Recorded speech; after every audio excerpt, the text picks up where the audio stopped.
नमस्कार, स्वागत है आपका हमारे इस YouTube चैनल पर। मैं मुनमुन श्रीवास्तव आपका हार्दिक अभिनंदन करता हूं। ड्यू के स्कूल ऑफ ओपन लर्निंग से भी टॉपर्स निकलते हैं, ये तो आपने देख ही लिया। लेकिन अब जो दिल्ली विश्वविद्यालय चाहे किसी भी जो विश्वविद्यालय में पढ़ाने के लिए असिस्टेंट प्रोफेसर्स भी SOL से निकलते हुए आपको दिखेंगे। सामने स्क्रीन पे आप देख रहे हैं, प्रतिभा है और ये केवल नाम की ही प्रतिभा नहीं है, इन्होंने प्रतिभा दिखाई भी है और इन्होंने अभी UGC नेट क्वालिफाई किया है। प्रतिभा, आपको बहुत बहुत शुभकामनाएं। किस सब्जेक्ट से आपने UGC नेट क्लियर किया और अपने बारे में बताएं। सबसे पहले तो धन्यवाद। मैंने सर लाइब्रेरियन इंफॉर्मेशन साइंस में UGC नेट अभी क्लियर किया है। ये मेरा सर पहला प्रयास था और सर मैं अभी MLISC master of library information science की स्टूडेंट हूँ सर, वो DU सोल से ही। अच्छा, आपने पहले प्रयास में ही UGC नेट क्लियर कर दिया? जी सर। तो ऐसा क्या पढ़ा कि मतलब जो है अगले अटेम्प्ट की ज़रूरत ही नहीं पड़ी? नहीं सर, एक्चुअली मैंने पेपर 2 जो सर मेरा लाइब्रेरी इंफॉर्मेशन साइंस था उसके लिए सर मैंने ओनली सिर्फ बिलिस, क्योंकि सर मैंने बिलिस अपना ये DU सोल से ही किया था तो उसी का स्टडी मटेरियल रेफ़र किया था। Then sir master in library information science में मुझे स्टडी मटेरियल मिला था तो वही सर पेपर 2 में वही काम आ गया था और सर पेपर 1 मेरी सेल्फ प्रिपरेशन से। अच्छा, तो आपने MLIC यहाँ से किया और BLIC कहाँ से किया था? सर BLIC भी DU सोल से ही किया? हाँ जी सर। तो उसके बाद आपने MLIC करना शुरू किया है और जो पहला पेपर होता है वो नेट में वो भी बड़ा मुश्किल होता है। हाँ जी सर। उसके लिए क्या पढ़ाई की, कैसे किया आपने? सर पेपर 1 पेपर 2 दोनों में सर 10 यूनिट्स होती है। एक यूनिट्स में सर 10 टॉपिक्स, तो अप्रोक्स पेपर 1 में 100 टॉपिक्स हमें पढ़ने पड़ते हैं। तो सर पेपर 1 में क्योंकि मेरा सब्जेक्ट लाइब्रेरी इंफॉर्मेशन साइंस था तो कुछ यूनिट्स थी जो पेपर 1 के साथ कोइंसाइड कर रही थी, जैसे रिसर्च मेथोडोलॉजी वो मुझे पेपर 1 में भी पढ़नी है, पेपर 2 में भी, और ICT वो पेपर 1 में भी पढ़ना है, पेपर 2 में।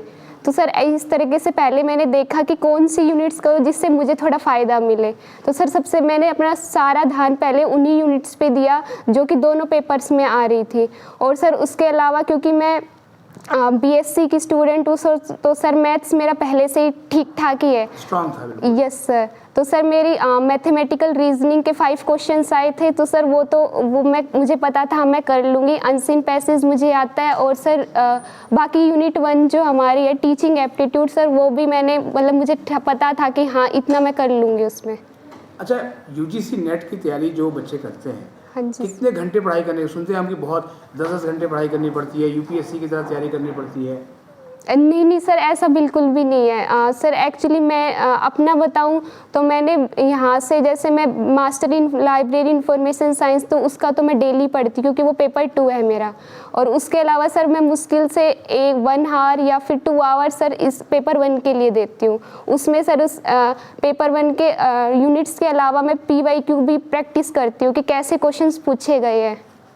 अच्छा, तो आप मतलब अपनी तैयारी कैसे करते हैं? आप एक रूटीन बताएं कि मान लिया कि जो SOL का और दूसरे कोर्स का स्टूडेंट है और वो भी चाहता है कि UGC नेट वो भी क्वालिफाई करे, तो कैसे वो तैयारी शुरू करे अपनी? सर सबसे ज़रूरी होता है, आप चाहे किसी भी एग्ज़ाम की प्रिपरेशन करें, हमें उसका सिलेबस अपने hand to hand point to point सब कुछ याद होना चाहिए। तो जैसे कि पेपर 1 है उसमें 10 यूनिट्स है, तो 10 यूनिट्स के अकॉर्डिंग आप अपना पहले देखिए कि सर पहले 15 डेज़ के टारगेट लेके चले कि हाँ आपको ये यूनिट्स इस दिन कंप्लीट करनी है, फिर नेक्स्ट 15 के लिए टारगेट लिए। और सर क्योंकि मैं अपना पेपर 1 और पेपर 2 साथ में लेकर चल रही थी और कभी ऐसा होता था कि हाँ टारगेट नहीं पूरा हुआ दिन में तो ऐसा नहीं था कि हाँ डिमोरलाइज हो गई कि नहीं अब नहीं होगा, सर वो फिर नेक्स्ट अगले दिन थोड़ा सा और ज़्यादा पढ़ लिया। अच्छा, जो पेपर 1 है हाँ जी तो सर। उसकी तैयारी करने के लिए कौन कौन सी किताबें पढ़ी आपने या कहाँ से नोट्स या स्टडी मटेरियल आपने लिया? सर मैंने एक्चुअली कोई स्टडी मटेरियल पेपर 1 के लिए नहीं पढ़ा, मैंने सिर्फ ओनली सर कुछ यूट्यूब क्लासेस देखी थी, यूट्यूब चैनल्स ही देखे थे UGC पेपर 1 की जो ओनली प्रिपरेशन कराते हैं।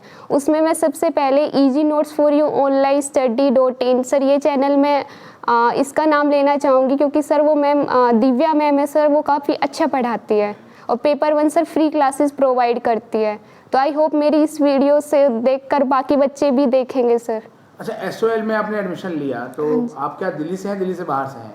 सर मैं दिल्ली से बाहर से हूँ, मैं बेसिकली गुरुग्राम हरियाणा से बिलोंग करती हूँ। तो एसओएल में एडमिशन आपने लिया, कभी किसी ने आपको रोका नहीं कि अरे एसओएल में एडमिशन ले रहे हो, वहाँ तो ठीक से पढ़ाई नहीं होती, ठीक से क्लासेस भी नहीं होती हैं, बड़े सारे इश्यूज रहते हैं, इस तरह के बहुत सारे र्यूमर्स बाहर जो है वो हमें सुनने को मिलते हैं? नहीं सर, एक्चुअली ऐसा मेरे साथ ऐसा नहीं था, क्योंकि सर मैंने अपनी ग्रेजुएशन मैत्री कॉलेज रेगुलर मोड से की थी। फिर सर उसके बाद ये था कि मैं फ्रैंकली मेरे लिए सर थोड़ा टाइम मैनेजमेंट बहुत ज़्यादा बड़ा इशू हो रहा था। और क्योंकि सर अगर रेगुलर कोर्स में एडमिशन लेते तो सबसे पहले तो वहाँ पर टाइम है कि हाँ आपकी 5 o'clock के बाद ही आपकी छुट्टी होगी। फिर सर उसके बाद मुझे नहीं लगता था कि हाँ मेरे पास अब थोड़ा टाइम मिल पाएगा। तो मैत्री कॉलेज से आपने ग्रेजुएशन की, जो सब्जेक्ट क्या था आपका वहाँ? Sir BSc physical science. अच्छा, बीएससी फिजिक्स आपने वहाँ से किया, हाँ जी। और उसके बाद टाइम के इशू की वजह से आपने एसओएल को चुना। हाँ जी सर। तो आपको एसओएल चुनने के बाद जो है वो लगा कि आपने गलती नहीं की है? नहीं सर, बिल्कुल भी नहीं लगा। और सर जब से जैसे बिलिस भी यहाँ पर मैंने बिलिस में भी लिया, क्योंकि सर बिलिस मैंने अच्छे से किया था, तो यहीं पर सर मैंने MLISC में भी एडमिशन लिया। तो क्लासेस वगैरह टाइम से मिलती थी आपको? सर बिल्कुल मिलती है सर, हमें ऑलरेडी बता दिया जाता है कि हाँ आज हमारा टाइम टेबल सर हमें ऑलरेडी अपलोड वेबसाइट पर हो जाता है, तो हमें पता चलता है कि हाँ संडे को हमारी क्लासेस है 9 to 4। तो आप रेगुलर क्लास करती थी? हाँ जी सर। अच्छा, आपके पेरेंट्स ने कभी कहा कि भाई ये लाइब्रेरी साइंस पढ़ रही हो, इसमें क्या फ़ायदा है, कुछ और पढ़ लो? नहीं सर, ऐसा कभी नहीं था, क्योंकि सर ये मैंने एक्चुअली खुद से ही डिसीजन लिया था कि हाँ मुझे ये करना है। आपका खुद का डिसीजन था? हाँ जी सर। तो पेरेंट्स ने इसका सपोर्ट किया? Yes sir. तो कोई पेरेंट्स का सपना भी होगा, वो आपको किसी एक ऊंचाई पे देखना चाहते होंगे, या आप चाहती हैं प्रोफेसर बनना, इसलिए शायद आपने UGC नेट भी निकाला है? हाँ जी सर, एक्चुअली इससे 2 फ़ायदे हैं। अभी प्रोफेसर के साथ साथ मैं सर एक्चुअली मुझे फ्यूचर में स्किल लाइब्रेरियन भी बनना है, तो सर उसके लिए भी आपको सर नेट तो क्वालिफाई करना ही पड़ेगा। अच्छा, तो आप पढ़ाई में तो बहुत होशियार रही हैं, कुछ और भी चीज़ें करती हैं पढ़ाई के अलावा? सर एक्चुअली इसके अलावा मैं होम ट्यूटर का वर्क करती हूँ। अच्छा, मतलब बच्चों को पढ़ाती भी हैं? हाँ जी सर। मतलब यानी कि जो इस कोर्स की जो फीस है वो आपने ट्यूशन पढ़ा के निकाल ली? हाँ जी सर, मैंने अपनी उससे ही निकाल लिया। अच्छा, मतलब पेरेंट्स से पैसा लेने की ज़रूरत नहीं पड़ी? Yes sir. अच्छा, एसओएल में एडमिशन लेने वाले स्टूडेंट्स को क्या आप एडवाइस करेंगे? सर सबसे पहले तो मैं बोलना चाहूँगी, क्योंकि सर रेगुलर कोर्सेज में सीट फिक्स होती है कि हाँ आप 15 टेक ले रहे हो 100, बट सर DU सोल में ऐसा कुछ भी नहीं है। यहाँ पर सर अभी BLIS में अप्रोक्स 1000 स्टूडेंट्स ने एडमिशन लिया है, फिर देन MLIS में अप्रोक्स 400 के, और सर PG डेनलैम इसी साल एसओएल ने लॉन्च किया है, तो सर डेफिनेटली मैं भी अगले ईयर सर PG डेनलैम में ज़रूर एडमिशन लूँगी। और सर क्योंकि मुझे फ़ायदा हुआ है, तो मैं डेफिनेटली चाहूँगी कि हाँ जो जिनको लगता है कि उनके साथ टाइम का इशू है, या फिर वो उनको लगता है कि हाँ रेगुलर नहीं हो पा रहा है हमसे हैंडल ऐसे, तो सर वो डेफिनेटली ले सकते हैं। आप अपनी वर्किंग लाइफ के साथ भी इसको अच्छे से लेकर चल सकते हैं। अपनी सफलता का सबसे ज़्यादा, वैसे तो सबका योगदान होता है, सबसे ज़्यादा श्रेय आप किसको देंगे? सर सबसे पहले तो मैं सर प्रोजेस रॉय सर को देना चाहूँगी, क्योंकि सर उन्होंने ही सबसे पहले हमें गाइडेंस दी थी। और सर एक्चुअली मैं पहली नहीं हूँ कि हाँ मेरा नेट क्लियर हुआ है, सर उससे पहले हमारे सर 2 सीनियर्स भैया थे, उनका भी क्लियर हुआ था, तो उसी से ही सर प्रेरणा मिली कि हाँ हम भी कुछ कर सकते हैं।